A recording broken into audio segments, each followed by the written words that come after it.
ଜୀବନ ଏକ ପ୍ରତିଧ୍ୱନି। ଛୋଟ ପିଲାଟିଏ ତା ମା ଉପରେ ଜୋରରେ ରାଗିଯାଇ କହିଲା, ମୁଁ ତତେ ଘୃଣା କରେ, ମୁଁ ତତେ ଘୃଣା କରେ।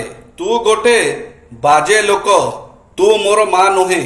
ମାଡ଼ ଗାଳି ଖାଇବା ଭୟରେ ସେ ପିଲାଟି ଘର ଛାଡ଼ି ପଳାଇଲା।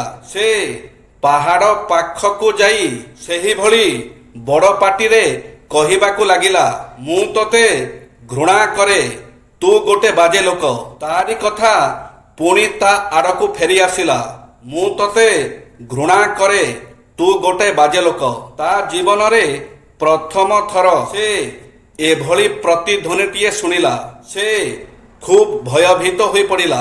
ତାପରେ ସେ ତା ମା ପାଖକୁ ଫେରିଯାଇ କହିଲା, ମା, ସେ ପାହାଡ଼ରେ ଗୋଟେ ବାଜେ ପିଲା ଅଛି, ଯିଏ ପାଟି କରି କହିଲା, ମୁଁ ତତେ ଘୃଣା କରେ, ତୁ ଗୋଟେ ବାଜେ ଲୋକ।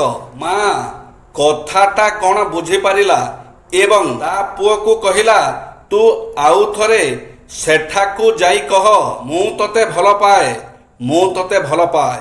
ପିଲାଟି ମା କଥା ଶୁଣି ପୁଣି ସେ ପାହାଡ଼କୁ ଯାଇ କହିଲା, ମୁଁ ତତେ ଭଲ ପାଏ, ମୁଁ ତତେ ଭଲ ପାଏ।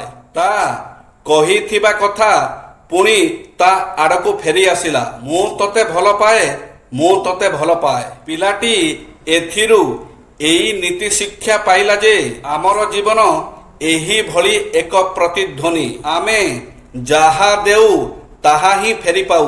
ଏ ସମ୍ପର୍କରେ ବେଞ୍ଜାମିନ୍ ଫ୍ରାଙ୍କଲିନ୍ କହନ୍ତି, ତୁମେ ଯେତେବେଳେ ଅନ୍ୟମାନଙ୍କ ପ୍ରତି ଭଲ ହୁଅ, ତୁମେ ତୁମ ପ୍ରତି ସବୁଠୁ ଭଲ ହେଇଯାଅ।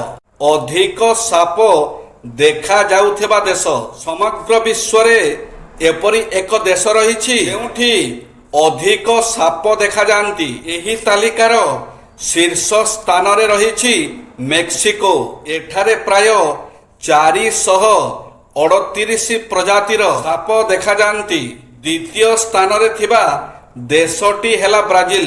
ଏହି ଦେଶରେ ପ୍ରାୟ 400 ପ୍ରଜାତିର ସାପ ଦେଖିବାକୁ ମିଳନ୍ତି। ହେଲେ ଜାଣିଛନ୍ତି, ଏହି ତାଲିକାରେ ଇଣ୍ଡୋନେସିଆ ତୃତୀୟରେ 376 ପ୍ରଜାତିର ସାପ ଦେଖାଯାଆନ୍ତି ଏବଂ ଆମ ଦେଶ ଚତୁର୍ଥ ସ୍ଥାନରେ ରହିଛି।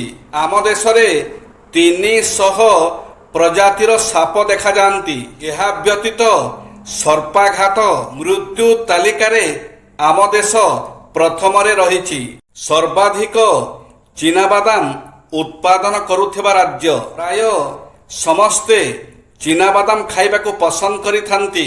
ଚୀନାବାଦାମକୁ ସବୁଠାରୁ ଶସ୍ତା ବାଦାମ କୁହାଯାଏ। ଏହାକୁ ଖାଇଲେ ବହୁ ଶକ୍ତି ମିଳେ। ଗୁଜରାଟରେ ଅନ୍ୟ ଚାଷ ବ୍ୟତୀତ ପ୍ରାୟ 40%ରୁ ଅଧିକ ଚୀନାବାଦାମ ଉତ୍ପାଦନ ହୋଇଥାଏ। ଏଠାରେ ପ୍ରାୟ 20 ଲକ୍ଷ ହେକ୍ଟର ଜମିରେ ଚୀନାବାଦାମ ଚାଷ କରାଯାଏ।